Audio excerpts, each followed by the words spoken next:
Hiya, this is the Hermetic Hipster. Welcome to my channel. I'd just like to say a huge thanks to everybody who commented and interacted with my last video on Facebook and YouTube, and I've got some really positive and helpful advice that I've tried to use to make these videos better.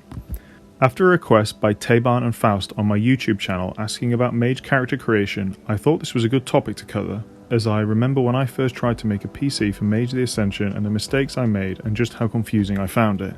So that's the YouTube video I've chosen to make today. It goes without saying this is all my opinion, and what I found helpful once I learned more about Mage, and I hope it could help new players understand the sometimes complex appearing Mage character creation process. The main body of character creation is as usual for a World of Darkness game, allocating various dots to represent your skills. However, as with all RPG characters, I suggest that you start with the core concept first, rather than diving into the mechanics straight away. This is not only important to know who your character is as a person, to allow you to work out their life before awakening, their friends, family, job, passions and dislikes, but this is also doubly true for mage characters, because the core of who your mage is will not be decided by any dots written down on your sheet, but rather the central concept of your mage character's magic, their foci. Before we look at the various foci in the main part of this video, I will just briefly mention a very important stat for all new mage characters, the avatar. An avatar is the awakened part of your mage's soul, and manifests as some kind of symbolic representation of that side of your player character. Many avatars are independently sentient, although not all, and they can take many forms. I would suggest taking that something that fits with the rest of your foci that we will discuss shortly, in theme however. You buy dots of avatar at character creation as a background, and this affects how strong your avatar is, as well as how much magical energy or quintessence you can channel at once. Although it is represented along the side of the other backgrounds, avatar is by far the most important of them, so I would definitely recommend some dots in it. Rules as written, you can only buy this stat at character creation, so it's obviously a priority stat, but I see no reason why you could not house rule that your avatar's power grows as you progress through the mage game, so you may want to disregard that rule if you would like. The often found difficulty of making a mage comes from the foci and the complexities with working out just what they are. So, what is a focus in Mage the Ascension? Well, M20, although a book I dearly love, can be a bit unhelpful in this regard, as it gives very complex answers to what can just be a simple question, and it certainly confused me a bit when I first tried to make a mage PC. A mage focus is simply an aspect of how a mage does their magic. It's very true there are many dimensions to that seemingly simple question, but to start with, my advice would be not to overly complicate the question for yourself. Try at first to ignore the listed examples of practices and instruments and beliefs in the book, and try to simply imagine a human with supernatural powers that you would like to play in a Mage the Ascension game. Think in terms of, I want to play an elemental kung fu student, a bloodthirsty druid, a street trickster, or a gadget-wielding secret agent. I say to ignore these listed examples not because they are somehow wrong, but because they are just that, examples, and part of a foci but in no way complete. They are good for inspiration or expanding on ideas as they are very detailed, but by first coming up with a concept rather than starting with your foci, you should more often than not have to come up with them at all, but simply discover them. As with most solid mage concepts, the foci are evident by the core idea. I will go over the various parts of a mage's focus and give an explanation on each of them, starting with what is often the most confusing and difficult, the paradigm. M20 describes paradigm as the belief behind your mage's magic, and in fact as your mage's belief system, but I find this to be slightly confusing for new players. It encourages complex and in-depth answers, so I usually don't ask about belief, worldview or reality explaining philosophy, but rather just ask, why can your mage do magic? At its fundamental core, that's what a paradigm is. It's what your mage believes empowers them. It can be anything from scientific study or arcane knowledge that allows you to do things within a magical or advanced scientific system, a birthright of a magical lineage, the blessing of a deity, or even an involvement in some kind of accident that gave you your powers. Working out why your mage can do the things they do is the first step on creating a paradigm, and I would suggest trying to answer this question as simply as possible, in at most a few lines of text to get to the core and essence of their magic.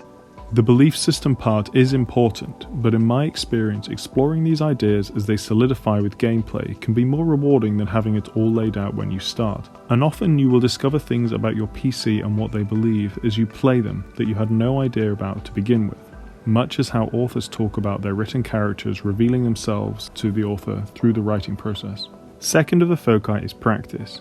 If paradigm is why your mage can do magic, practice is how your mage does magic. Again, keep it simple, as a simple practice is often more focused and stronger than a vague and all-inclusive one. Practice has to be strongly tied to your paradigm and make sense within the context of your character's theme. A druidic believer in the old gods should usually not have a practice that involves hacking or digital data manipulation. They just don't really go together. That's why I encourage you to visualize and consider your mage's magic as a whole before dealing with the foci individually. And if when you do something about them just doesn't feel right, then consider rethinking the component parts. With practice at character creation, you should, as with paradigm, attempt for the basics. During gameplay, your mage's practice will evolve and change as their magic grows, so having a solid foundation rather than a vague practice style is important. I recommend writing a small, descriptive few sentences for this, not as long as the examples in M20 or Book of Secrets to start with, but certainly more than just a title. Lastly, we have the instruments. These are the literal tools that your mage does magic through. They can be knowledges, skills, disciplines, and even items. When you visualize your mage doing magic, what are they physically doing? Do they have a wand in their hand? Are they drawing on some kind of training? Are they invoking a religious ritual or practice? These are their instruments. The book says you need 7 instruments on a starting character, and I would recommend at least 7, but as many as you like and feel are necessary. I would suggest a variety, however, drawing from a list of specialist knowledges, trained skills, physical items, and ritual practices. Also consider a unique instrument or personal instrument. A special instrument is more closely attuned to your mage, and not only does it give a casting bonus, it also gives some interesting flavour to them. Also consider what kind of effects are applied to each instrument, and try to create some synergy with them. For example, an Akashic monk may use meditation as a core part of their practice, but I would think that using the instrument of meditation to do aggressive effects doesn't really make sense to me. Again, strong but concise instruments and use of them is better than a vague list of things your mage may use but with no real intent behind them. I've mentioned a few times now the idea of keeping your mage's foci simple. This is for several reasons, not least that Mage is a complex enough game without us trying to make it more so, but also because I believe that a good mage paradigm and practice are, as I've said, concise and consistent. You should not try and shoehorn in every ability and every listed effect in the books, and I suggest even taking time to not only consider what your mage can do, but also what they cannot. A syndicate hedge fund manager simply cannot throw fireballs, and a typical Verbana witch can't mess around with the stock market. No matter how hard they try, it just doesn't fall within their purview. I would go so far as to even encourage slightly restrictive paradigms, as if you set yourself boundaries, then flexing your creativity within those preset boundaries of your foci allow for a lot of invention and interesting effects. Another reason to keep it simple is that you are not the only person who needs to be able to understand your foci. Your storyteller does as well, and hopefully the other players. If your storyteller does not understand what you're going for, then you're going to have a hard time doing effects and having to explain in detail each time how it works and what you wish to do with your magic will become disruptive for your game. So, those are the foci: paradigm, practice, and instruments. Now, how do they all fit together? I am going to give you an exercise you can use to help you understand how to make a complete magical focus, and that starts with the following questions. Firstly, how does your mage do magic? Your mage's practice and instruments. Secondly, why can your mage do magic? Your paradigm. Thirdly, theme, the linking style of your mage's magic that you should consider to try and apply to the rest of their foci to keep them consistent and synergistic. And the final question, how does your mage fly? I use this question as a very typical and easy to visualize magical effect, and serves as a litmus test for the paradigm, often being obvious if you've created a strong one. I think that if you can answer all these questions about your character, then you're mostly done. To apply these tests to an example, let's choose the most obvious mage character trope I could come up with in the form of the famous boy wizard Harry Potter. So let's apply the questions to him. How does he do magic? He uses a wand and magical words. He does occasionally use other methods, but for the vast majority of magic users in the Harry Potter world, wands and magic words are the staple way in which they do magic. Wands, magic words, and to a lesser extent potions and rituals are all part of typical Western wizardry practices, and familiar with many players for its representations in fiction. Why can he do magic? In short, he can do magic because he inherited the ability from his wizarding parents. Wizards in Harry Potter are almost a separate group to normal humans, with some overlap, but Harry's magic comes from an intrinsic ability he was born with. A normal human could pick up his wand and say a magical word and nothing would happen, because they aren't a wizard. And as Harry shows, even with no knowledge of what he is, Harry is able to do magical effects, if not control them very well. What is his theme? Harry's theme is typical Western wizardry, drawn from folklore and pop culture, a theme he shares with D&D mages, Gandalf, and the Order of Hermes. The Harry Potter version of this is a homey, slightly comic take on Western wizards that gives us the now well-known puns and amusing style of the Harry Potter universe. Now that we know all these things about Harry, we must ask the control question: how can he fly? Well, we know his ability to fly would come from his own magic and have something to do with magic words or wands and be drawn from Western images of wizards. So although there could be a few possible ideas, and indeed wizards fly more than one way in Harry Potter, his usual method of using a broom controlled by magical commands checked out. Now let's do the same for a less obvious example of a mage character, James Bond. Although James Bond doesn't do magic, as it were, he certainly does unbelievable things, and in the context of mage could certainly be a will worker. So, how does James Bond do magic? He uses gadgets and his own incredible skill.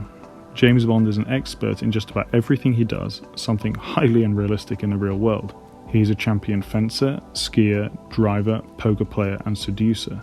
As a mage, he would channel his magic through his own learned abilities, as well as a plethora of items and tools that allow him to appear prepared for every situation. His skills almost famously include seduction and charm, but are always based around his own abilities and training. Why can he do magic? Again, this comes back to his skill. He can do these things because he's trained long and hard to do them. He's supposed to be an MI6 trained agent, a Renaissance man, all backed up by a supreme confidence in himself and his abilities. He differs from Harry Potter in this way that the abilities are not innate, he has trained long and hard to work for them. The theme of James Bond is obvious and even iconic. A character that might answer the above questions in a similar way and even have a similar backstory, for example Jason Bourne, has a vastly different theme. James Bond is cool and calm, always in control and sexy as hell. His gadgets can be a little bit silly and even camp, but he pulls it off perfectly with a cheesy one-liner. So, knowing this, how does James Bond fly? He flies with some kind of gadget, of course. Famously a jetpack in Thunderball and a flying car in Man with a Golden Gun, all with his own inbuilt ability to pilot them perfectly. Lastly, I think a more in-depth look at instruments is worth our time, as instruments are not overly complex compared to Paradigm and Practice, and are probably what will be the most visible and common reference to your foci in the game. My advice with these would actually be counter to what I've been saying so far, the mantra of keeping it simple, and I'd recommend a looking at each of your instruments in a bit more depth than you might do otherwise. For each one, consider what spheres you may use with it, and what kind of effects and what the limitations of the instrument are. For example, a scrying pool is obviously going to be used for correspondence effects of remote viewing, maybe with time added to scry through time. A wand is going to be strong, impactful effects, as you can use it to cast spells outwardly. I wouldn't link spheres to this one specifically, as I can see it being used for many types of sphere effects in the game.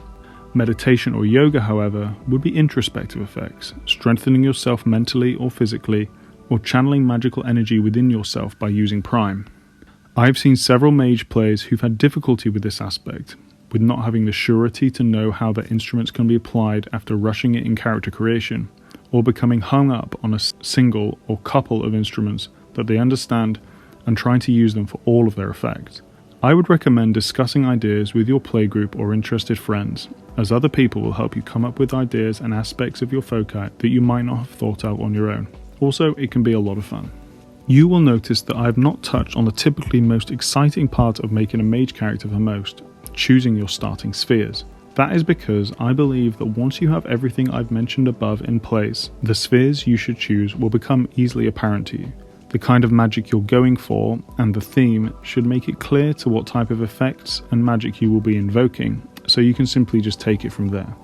So, to summarise, keep your paradigm and practice simple and concise, making it as clear as possible, and take a bit of extra time to work out the specifics of your instruments, as they will likely come up more often in your games. Everything here is obviously just what has worked for me, and something else works for you, then I'd love to hear about your ideas, as Mage is such an amazing game, but the first steps of getting your head around it can be difficult, and it certainly was for me. Thank you very much for listening to my first commentary video on the game, rather than a book review. As always, I'd love to hear about your feedback, and thank you to everyone who's made comments to help me improve my content. This has been the Hermetic Hipster, and thank you very much for watching.